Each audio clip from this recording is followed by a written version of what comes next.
The final part is a little overkill, but let's finish it with a bang. It was a suicide mission. Sergeant Jacob Wu knew exactly what he had signed up for. Let himself be captured by the hunters. There had been a 50-50 chance he would end up as a barbecue before the day had ended. Luckily, his capture was smarter than the average Kanishu, these shaved bears with human hands, and realized just who he had captured. Now, he was kept in a cage while being transported to the Kanishu homeworld to be interrogated and tortured. These monsters had this strange notion that the highest rank should always interrogate all important prisoners. Why was beyond him? Was it some cultural or religious aspect of them, perhaps? It didn't matter. It was merely a weakness that could be exploited. The Kanishu thought they had Admiral Harold and not an experienced, perhaps the most experienced Special Forces commando in human Space Force in their midst. Jacob just knew he had to survive long enough to confirm the Kanishu homeworld. The guards were joking as they stood guard. The kings will eat well tonight. Kings? Do you have more than one king? I don't see how that's going to work in the long run. The guards almost jumped in shock as he spoke their language. Then, as they calmed themselves down, they ignored him and continued to talk to each other. The food speak? Wow, somebody is very lucky. God's bastards. Those senators get all the best food. Yeah, I had one once who clearly knew how to speak, but none of us understood the language. But the meat was so tender. I mean, roasted baby and Mother Venusa wrapped in cancina leaves. Chef's kiss. I will never taste anything like that again. Was that for your wedding? You are so lucky. We only had Duskin and Sharna. The Duskin was good, but the Sharna was overcooked. But, turning to Wu, salivating at the thought. Imagine having a human for your wedding feast? I'm gonna save up as much as I can so my daughter can have it. Wu sat back. His body felt sluggish due to the drug and nanobots swimming through him. He still thought he could take these two fools out. However, the missions came first, and they clearly were not in the mood to talk to him. Though what was a Sharna? What's a Sharna? I never heard of them. The guards looked at him, and his question was apparently worth answering. Cheap meat difficult to cook. Their meat dries up too easily. It's a cheap version of human meat. What do they look like? Like me. Wu moved closer to the bars, asking and looking around at the same time. Yeah, well, it's like a mix of human and Venusa, but with short fur and a tail. There's no meat on the tail, but it's good for soup. Yeah, the only thing they are good for is soup. The meat is a waste. The other ignored Wu and addressed his colleague. He tried to ask more, but they ignored him as they were sharing barbecue recipes to pass the time. He didn't know when he fell asleep, but the nanobots in his bloodstream woke him when the cage started to move. He tried to orient himself, but all he saw was a long white hallway. The two Kanishu guards had been exchanged by Nusha guards, the other major player in the Galactic Republic. If he remembered the intel correctly, then the Galactic had 17 species, but the major players were the Kanishu, the shaved bears, the Nusha, humanoid with grasshopper heads, and the Lucin, the human-sized gremlins.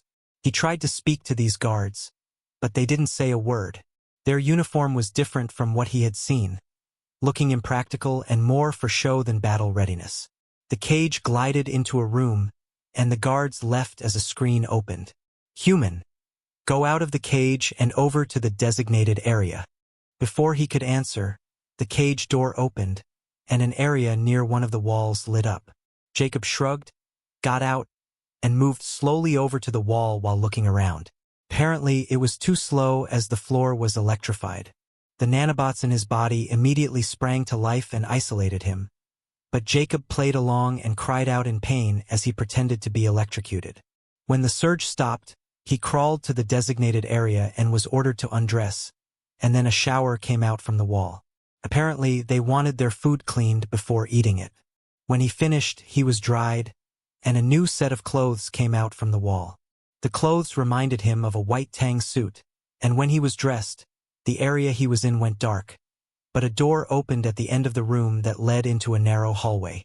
It ended in a small circular room, and then the room lifted him up into a glass cage. The new room was huge and filled with aliens of all the 17 races of the Galactic Republic. The ceiling was translucent, and he could see a planet and two small moons. He realized where he was and grinned. Bingo! The command word activated, and he felt a relief coming over him. It didn't matter if he died now. They had taken him exactly to where he wanted to be.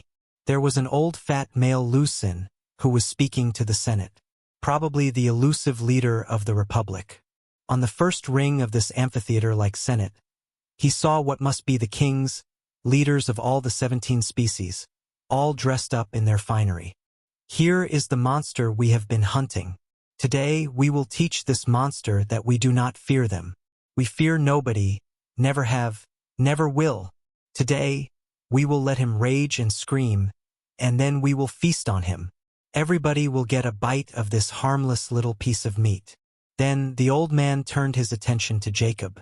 Do you have any last word, food? Jacob looked around in disbelief. A few steps away, a chef was getting ready to slaughter him and cooking for the whole Senate. They would only be able to get a morsel each if everybody was going to feast on him. But in a sense, he understood the symbolic part of it. They could declare a victory by eating him well, Admiral Harold, as they saw him. It's hard to come back from being eaten by a whole Senate. As he was pondering what to say, he felt it. Look up. That's it? Just look up. Admiral Harold dropped out of hyperspace with his very own Death Star called Starkiller. The other 9 Death Stars dropped out around him. Only 2 of them were military bases, not that anybody would be able to realize the difference. Launch the host. He grinned as he could feel the panic from the enemy. Their planet had too many moons, and he ordered the second Death Star to remove them from his view. As he gave the order, he could see the Death Stars launching all the ships they had. A swarm of ships, some as large as a capital ship, emerged from the surface to attack any ships the enemy might launch. The original plan had been to attack and destroy the homeworld of the Kanishu, but when all the others had offered all the manpower they had, it had become an invasion instead. Then, once they had rescued any potential victims, they would destroy the planet. There was little resistance as most were trying to escape, which some were allowed to, though not before being scanned to ensure no victims were being taken away. After all, they needed the galaxy to witness this, to spread the fear of this alliance. He checked the sign from Sergeant Wu and saw they were still active. Rescue the sergeant with extreme prejudice. If they laid a finger or claw on him. Sergeant Jacob Wu looked up with the others as the Death Stars popped into view and then launched an armada against the planet. One of the Death Stars turned its attention to the largest moon and just started to blast it away with rockets, blowing it apart. Then, it launched some ships that looked like battering rams with 2 hangar pods. It flew straight into the moon, pushing the largest pieces towards the sun. He grinned as he looked at the old, fat male Lucin. Any last words before we destroy this pathetic republic? You say you don't fear us. Well, we will teach you fear, and we won't eat you. We will leave that to the maggots and bugs. As he spoke, a ship rammed the Galactic Senate starbase, and commandos of all 5 species poured out. Finally, they had the numbers to remove the whole herd of bloodthirsty animals. No quarters were held back. This was not war. It was extermination, and they could all feel it.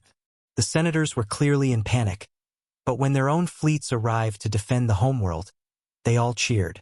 Jacob cursed and feared the outcome, but only for a second as 3 Death Stars went to attack the incoming fleet and used their massive gravitational force to drag the ship to crash into them. Somebody was being inventive with the new weapons. He smirked at the total devastation of the enemies, and then the main hall was breached. The senators panicked as the commandos came in guns blazing, mortally wounding anybody who did not belong to the alliance against the Republic. A few hours later, Jacob Wu stood before Admiral Harold. Behind him, he could see the devastating result of the invasion and mop-up. The Admiral was reading his report. Good job. You have yet again been recommended for Sergeant Major. Will you just take the damn rank? Jacob sighed defeated. Okay, sir, wife will be happy about it. As he spoke, the main weapon was fired at the sun, and it vanished without a trace. It was quite anticlimactic. The Admiral noticed the look on his face and looked over his shoulder at the now darkening solar system as he absent-mindedly explained. The brains have been playing around with dimension shifting. Still there, just in a different dimension. Just like Superman's Phantom Zone device. Anyway, you are married? As he spoke, the Kanishu homeworld blew up. Yes, sir. Got 2 kids too. I didn't know that about you. Well, I will give you a leave, then go home to your family, enjoy some R&R. We can mop up the rest of them. Jacob nodded. He wanted to continue the fight, but if he didn't get home soon, his wife would kill him, and he feared her more than an invitation to a Kanishu barbecue.